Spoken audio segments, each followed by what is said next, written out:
السلام عليكم ورحمة الله وبركاته. أحلى متابعين وأحلى مشاهدين في الدنيا، أهلي وصحابي وإخواتي وعيلتي التانية. كل سنة وانتم طيبين، وكل يوم يمر عليكم وانتم بصحة جيدة يا رب كده وبخير، ورمضان سعيد علينا وعليكم وعلى الأمة الإسلامية جميعا. يلا بقى على طول عشان ما عادش وقت، خلاص الوقت أزف، العصر بيأذن ويا دوب عشان نلحق نعمل مع بعض كده. هنعمل مع بعض النهاردة منابير. مش كتير، هنعمل كميات بسيطة جدا عشان ما نرميش حاجة خسارة. هنعمل مع بعض النهاردة منابير، وهنعمل حمام محشي. طبعا الحمام محشي دايما بنعمله بفريك او ببرغل او بفريك ذرة على حسب ما بتحبيه، بس احنا الصراحة بنحبه بلسان العصفور. هنعمله على السريع كده مع بعض. يلا نشوف مع بعض المقادير. لايك والاشتراك معايا في القناة وتفعيل الجرس. يلا خشوا معايا على المقادير، شوف مع بعض كده خطوة بخطوة. اهو مقاديرنا مع بعضينا كده اهو. بصوا بقى كده معايا يا جماعة، معايا اهو يا جماعة. الحمام بتاعنا على حسب اعداد الاسرة بتاعتنا. انا هعمل 4 حمامات بس، لان انا عندي فيه بيحب حمام وفيه ما بيحبوش. تمام. وعندي هنا التوابل كلها، معايا الصلصة بتاعتي اهي، ومعايا هنا الفلفل اخضر وبصل وجزر وطماطم وتوم، معايا سمنه بلدي وزبده، معانا هنا الفلفل واللورة والحبهان والقرفه وبهارات المحشي، معايا الكبده بتاعت الحمام مقطعاها قطع صغيره، معايا المنابير اهي زي ما انتم شايفين كده. تمام. معايا الرز بتاعنا اللي هو الرز المصري، انا غسلاه اهو ونقعته شويه وبعدين صفيته. معايا بصله مقطعاها قطع صغيره، معايا الشبت والكزبره متقطع. هنشوف بقى هنعمل ايه مع بعض. ومعايا لسان العصفور والزيت والملح. انا هكتب لكم المقادير في صندوق الوصف، بس انا كده ايه، دي مقادير الحمام والممبار. تمام. يلا نشوف مع بعض اول حاجه هنعملها مع بعض ايه، خطوه بخطوه كده. اول حاجه هنعملها يا جماعه، احنا ولعنا هنا على الميه تغلي للممبار، عشان على ما هي تسخن وتغلي يكون احنا ايه حشينا المنابير بتاعتنا. إيه طبعا دي قطعتين لحمه كده مولعه عليهم، علشان اللي ما بياكلش منابير ياكل لحمه، هم صايمين بقى ما ينفعش نقول لهم ايه، هو ده الموجود. إيه معايا هنا انا ولعت اهو على الماده الدهنيه بتاعتي، حبه زيت كده وحته زبده صغيره، كمان حته سمنه بلدي كده صغيره. ده الحشو الحمام بتاعنا اهو. هنعمل ايه، اول حاجه هعملها انزل بالبصله كده اهي،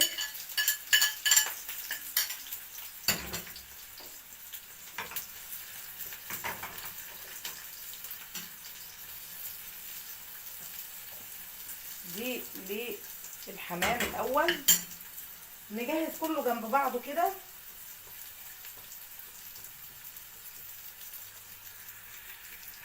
كده البصله اهي قربت تصفر شويه، مش تحمر لا تصفر بس. انزل معاها بالثوم، فصين الثوم كده، وهي واخده اللون الاصفر ده كده انزل عليها بشويه اللسان العصفور. ممكن تحمري اللسان العصفور لوحده لو محترفه، اعملي الحركه دي لو محترفه عشان الاتنين ياخدوا معاكي نفس اللون. انما لو مش محترفه قوي حمري لسان العصفور لوحده، وبعد كده حطيه على البصله بعد ما تديها التتبيله بتاعتها.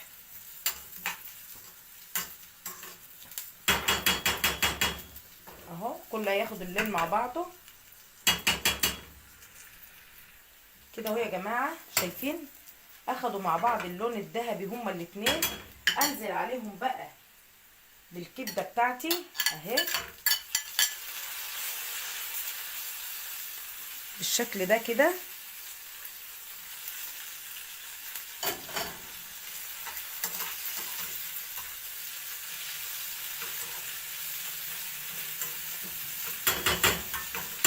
انزل عليهم بقى بمعلقه صلصه،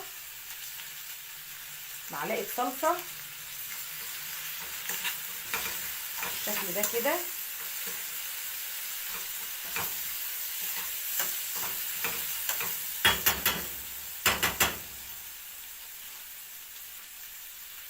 شويه توابل،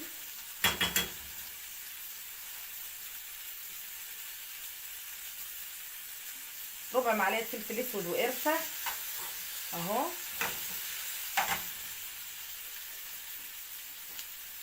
شويه ملح،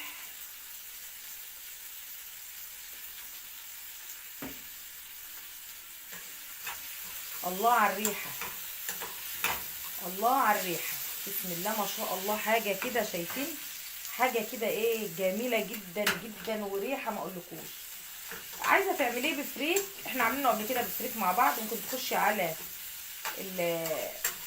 القناه عندي على الحمام، تلاقينا عاملينه مع بعض بفريك اهو. هنعمل ايه بقى؟ نبتدي نهدي عليها ونديها بس ايه حبه ميه صغيرين خالص بالشكل ده كده، على النار تاخد غلوه، وبعد كده هدي عليها اهي، ونشوف هنعمل ايه على ما التتبيله بتاعه الحمام والحشوه بتاع الحمام تاخد نص سوا، نكون احنا عملنا ايه عشان ما نضيعش وقت برضو. نهدي عليها ونخش على ايه، على اللي بعد كده اهو يا جماعه. زي ما انتم شايفين احنا على ما الحشوه بتاعه الحمام تخلص هنشيل ايه الحمام خالص من هنا دلوقتي، نشتغل على حاجه المحشي. هنعمل ايه بقى؟ معانا الرز هنا اهو بتاع المنابير، انزل عليه بالشبت والكزبره كده، والثوم الاخضر اللي انا مقطعاه فيه، الثوم الاخضر اللي انا زرعاه وجايباه من فوق، وانزل بقى بالصلصه بالشكل ده كده اهو.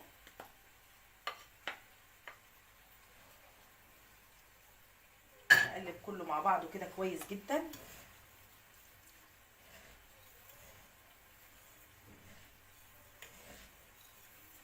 توابل المحشي كلها اهي،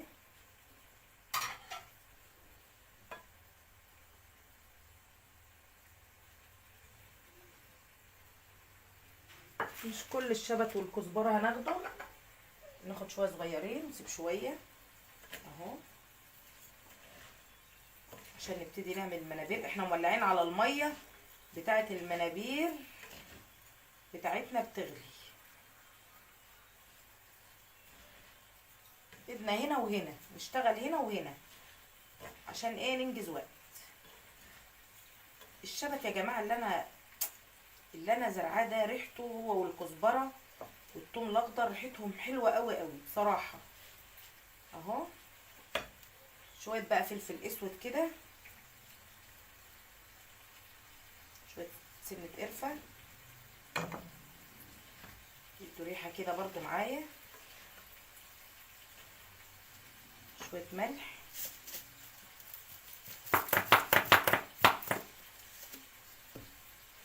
منكترش اهو عشان احنا كنا حاطين في الصلصه بتاعتنا برضو شويه ملح. دي بقت خلطه المحشي بتاعتي اهي جاهزه دلوقتي. نقلب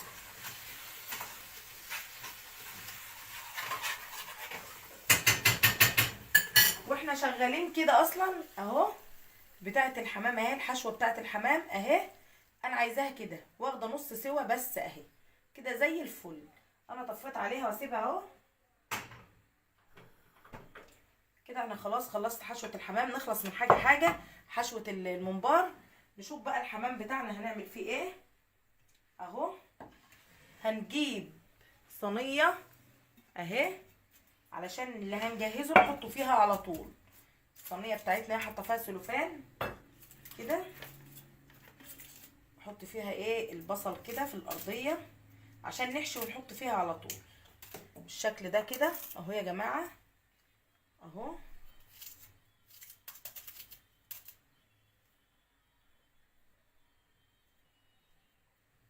طماطم،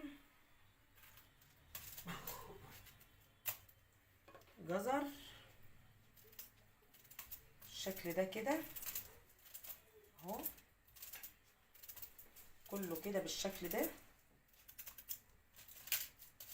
خلص الفرشه كده مع بعض كده اهو زي ما انتم شايفين. دي الحله بتاع الصينيه بتاعتي اللي هنحط فيها الحمام، عملنا فيها ايه رصيناها بالشكل ده كده. معايا بقى التوم الصحيح هنحطه، مش هنقطعه، هنحطه توم صحيح كده بالشكل ده. معايا بقى الجزر والفلفل والطماطم والنص ليمونه والبصلايه دي هنحطها في الميه بتاعت المنابير اللي بتغلي، اللي هنسقط فيها المنابير اهي.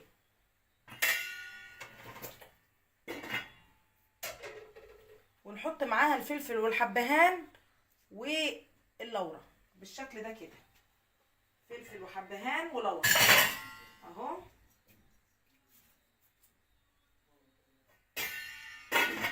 ونسيب الميه بقى دي تاخد وتدي مع نفسها كده لغايه ما نخلص. تمام كده تمام. هنعمل ايه بقى بعد كده؟ كده اهو ناخد ده كده، نجيب بقى الحمام بتاعنا اللي احنا غاسلينه كويس جدا بالشكل ده كده، ونروح عاملين ايه بقى؟ نروح حاشيينه بالشكل ده كده اهو. بسم الله ما شاء الله، شايفين اهو.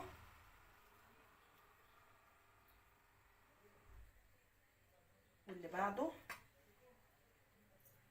اهو. اروح بقى ايه، انا مش محتاجه ان انا اقفل الحمام بتاعي بخله يا جماعه. ليه؟ لان انا مش هحطه في شوربه ولا حاجه، فبالتالي هو مش محتاج اهو اكتفه خالص اهو، لان انا هسويه على الهادي اهو. كده انا كتفت الحمامه بتاعتي وحشيتها اهي بالشكل ده كده. الفها بس كده، اشيل الرقبه بتاعتها خالص بالشكل ده كده واهي. دخل جلدة الرقبه بتاعتي بالشكل ده كده في الزور اهي، بقت بالشكل ده كده اهي، شايفين اهي. هنعمل ايه؟ احشي بقى بقيه الحمام وارجع لكم عشان ما نضيعش وقت مع بعض كتير. كده خلاص اهو الحمام بتاعنا حشناه.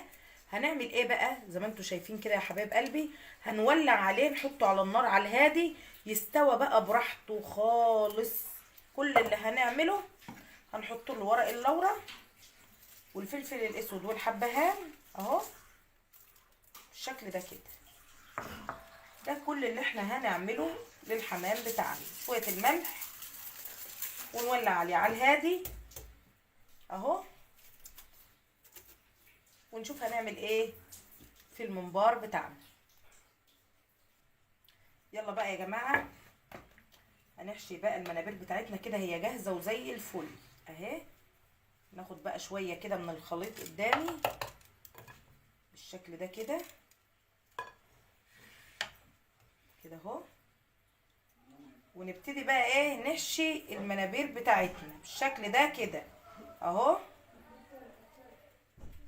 طبعا احنا هنحشي ونسقط في الميه بتاعتنا اللي بتغلي اهو.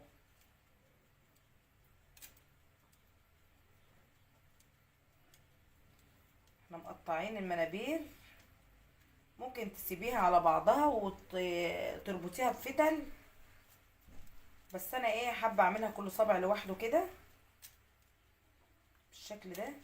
وما نيجي نحشيها ما تخليهاش مليانه او رز اهو.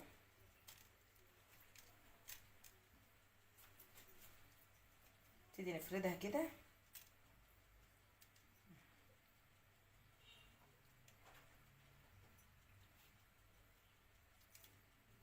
شايفين كده اهي.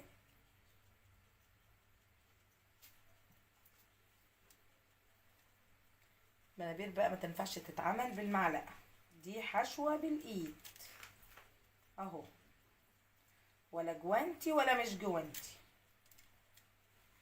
بساط احمدي كده وايه، ونديها بايدينا زي ما بناكل بايدين. هناكل بالجوانتي؟ لا طبعا اهو. شايفين بقى كده يا جماعه، ده اهو زي ما انتم شايفين. انا هكمل بقى الكميه اللي قدامي وارجع لكم تاني علشان ما نطولش عليكم الفيديو وتزهقوا مننا كده ولا حاجه. تمام تمام كده اهو يا جماعه. خلصنا المنابير بتاعتنا اهي، حشي اهي. هنعمل بقى، شايفين المنابير بتاعتنا رفيعه وجميله ازاي؟ اما تيجي تجيبي الممبار، هات الممبار الرفيع ده، ما تجيبيش اللي هو التخين ده، بيبقى صغير في السوا وبيبقى طعمه لذيذ جدا وما بياخدش رز كتير وبيبقى طعمه ممتاز. طبعا اتبقى معايا كميه رز حلوه اهي. الرز اللي فضل ده لان طبعا ما حشيتش رز كتير في الممبار علشان ما يبقاش مكتوم قوي، هنعينها بقى نستعملها بكره ولا حاجه، او نعينها في التلاجة بكره بعد بكره. المهم ان احنا ايه، خليكم فاكرين ان احنا معانا رز اهو للمحشي، نعمل بيه اي حاجه بكره ولا بعده، نشوف بس ايه. خلينا في النهارده، يلا نخش مع بعض على البوتاجاز اهو يا جماعه. زي ما انتم شايفين الميه معايا بتغلي اهي، حاطه فيها اللورة والطماطم والجزر، الحبهان والفلفل، واروح مسقطه المنابير بتاعتي كده زي ما انتم شايفين كده اهو. بوتاجاز عالي اهو بالشكل ده كده